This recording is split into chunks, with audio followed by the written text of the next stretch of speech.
झार पीएससी में आपका स्वागत है। आज जेपीएससी मेंस के लिए सिलेबस के अकॉर्डिंग पेपर 6 का एक टॉपिक है लेप्रोसी, उसके बारे में डिस्कस करेंगे। लेप्रोसी इसमें टू द पॉइंट है, शॉर्ट नोट्स है जो क्विक रिवीजन के लिए हेल्पफुल रहेगा स्टूडेंट के लिए। सबसे पहले जानेंगे इंट्रोडक्शन की लेप्रोसी होता क्या है। Leprosy also known as Hansen disease, इसको हैंसन डिजीज के नाम से भी जाना जाता है और ये एक क्रॉनिक इन्फेक्शियस डिजीज है जो काउज होता है माइक्रोबैक्टीरियम लेप्राई के कारण। It primarily affect the skin, peripheral nerves and mucous membrane. सबसे पहले ये अफेक्ट करता है स्किन का, वहां से सेंसेशन को कम कर देता है और म्यूकस मेम्ब्रेन को अफेक्ट करता है। Through not highly contagious, leprosy can cause nerve damage and deformities. और लेप्रोसी नर्व डैमेज भी अफेक्ट करता है, नर्व डैमेज भी करता है और डिफॉर्मिटीज भी लाता है। जैसे कि हम लोग देखे हैं कि जिस भी पेशेंट को लेप्रोसी होता है, जिस जिस भी पेशेंट का नर्व डैमेज होता है, तो हम लोग देखते हैं लेप्रोसी के पेशेंट में सबसे पहले स्कार आता है, रेडनेस आता है स्किन में, फिर वहां से सेंसेशन हट जाता है, फिर धीरे धीरे वहां डिफॉर्मिटीज आने लगता है।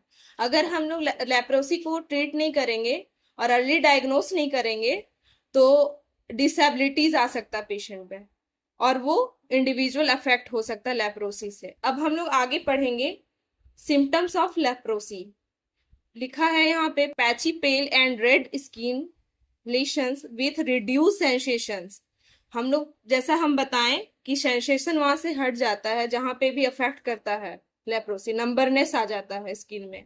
Loss of eyebrows and eyeless, patient का आईब्रो और आईलेस कम हो जाता है, उसका लॉस हो जाता है। Painless ulcer and wounds, patient में अल्सर देखने को मिलेगा और वुंड जो कि पेनलेस होता है। मसल्स वीकनेस एंड पैरालिसिस हो जाता है। Enlarge lymph node. अब हम लोग कुछ डिस्कस करते हैं आगे टॉपिक, जैसा कि national programme for prevention and control of leprosy in India. क्या क्या प्रोग्राम्स चलाया गया था प्रिवेंशन और कंट्रोल लेप्रोसी के लिए। सबसे पहला नेशनल लेप्रोसी कंट्रोल प्रोग्राम, ये चलाया लॉन्च हुआ था 1955 में। उसके बाद कुछ थेरेपी के लिए, ड्रग्स थेरेपी के लिए मल्टी ड्रग्स थेरेपी आया था 1983 में।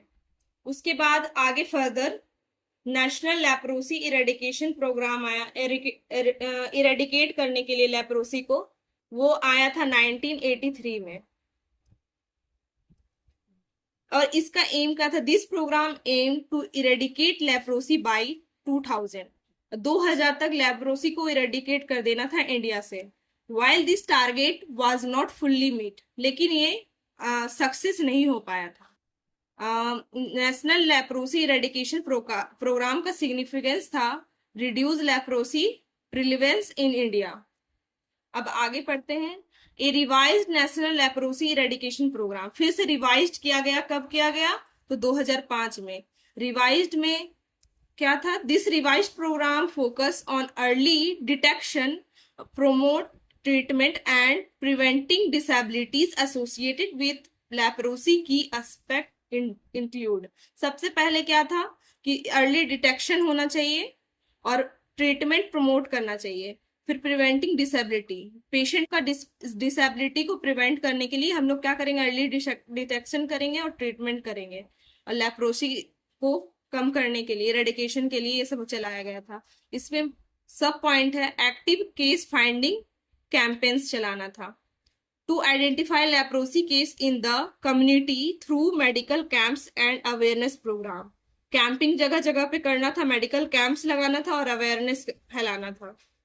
दूसरा है multi drugs therapy, providing free and effective MDT यानी कि multi drugs therapy treatment to all leprosy patient. Multi drugs therapy, a combination of antibiotics can cure leprosy within 6 months to 1 year। इसमें multi drugs antibiotic therapy चलता था जो कि 6 month से 1 year में pop up होने का चांसेस रहता था लेप्रोसी। अब आगे है post expose prophylaxis, identify and treat treating closely contact to leprosy patient. हम लोग सबसे पहले इसमें आइडेंटिफाई करेंगे और ट्रीट करेंगे क्लोजली कांटेक्ट करके लेप्रोसी पेशेंट के साथ, और सबसे पहले ट्रांसमिशन चेन को ब्रेक करेंगे.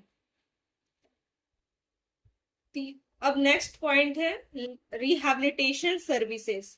इसमें क्या था? Offering physical and occupational therapy to leprosy patient to regain function and reintegrate into society. Rehabilitation का मतलब होता है उसमें बहुत सारा फिजिकल एक्टिविटी, ऑक्यूपेशनल एक्टिविटी हम लोग ऐड करते हैं, थेरेपी के रूप में देते हैं, जैसे कि पेशेंट को रिगेन होने में हेल्प हो और वो उसको सोसाइटी एक्सेप्ट करे.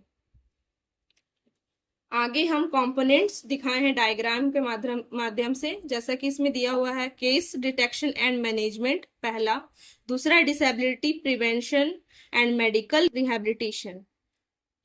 तीसरा है IEC including behaviour change communication, human resource and capacity building, programme management. ये सारा कंपोनेंट वेरी इंपॉर्टेंट है, याद कर लेना है. Current issues in leprosy control. ये कुछ करंट इश्यूज है जो हम लोग के इंडिया में चल रहे हैं. World leprosy day celebrate every year of January last Sunday. World leprosy day हम लोग मनाते हैं एवरी ईयर्स लास्ट जनवरी का लास्ट संडे को. थीम इस बार का क्या था 2024 का? Beat leprosy. India celebrated every year on 30 January in coincide with anniversary of Gandhi ji.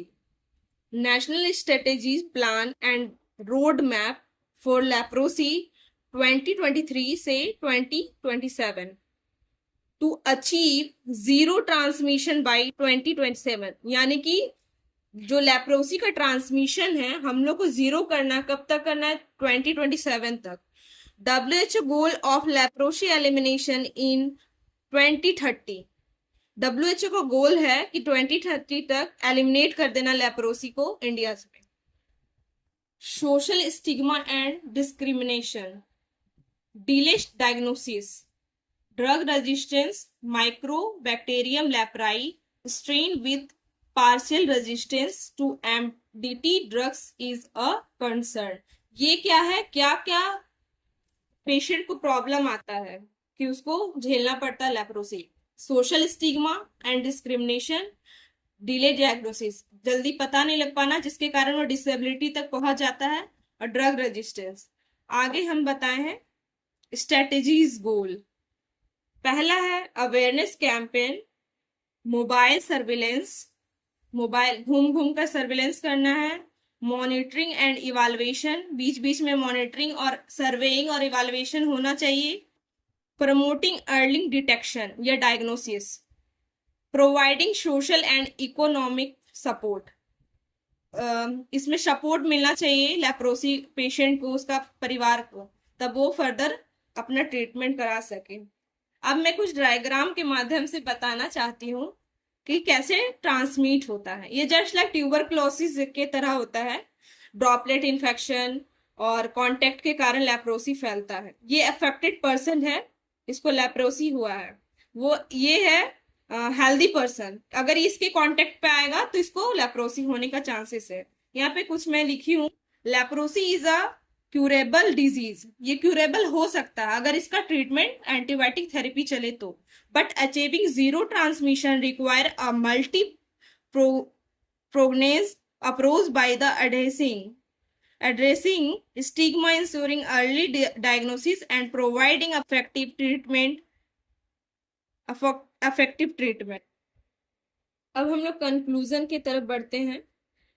Leprosy is a curable disease but achieving zero transmission requiring a multi pronged approach by addressing stigma, ensuring early diagnosis and providing effective treatment. India can achieve its goal, leprosy free nation. Thank you.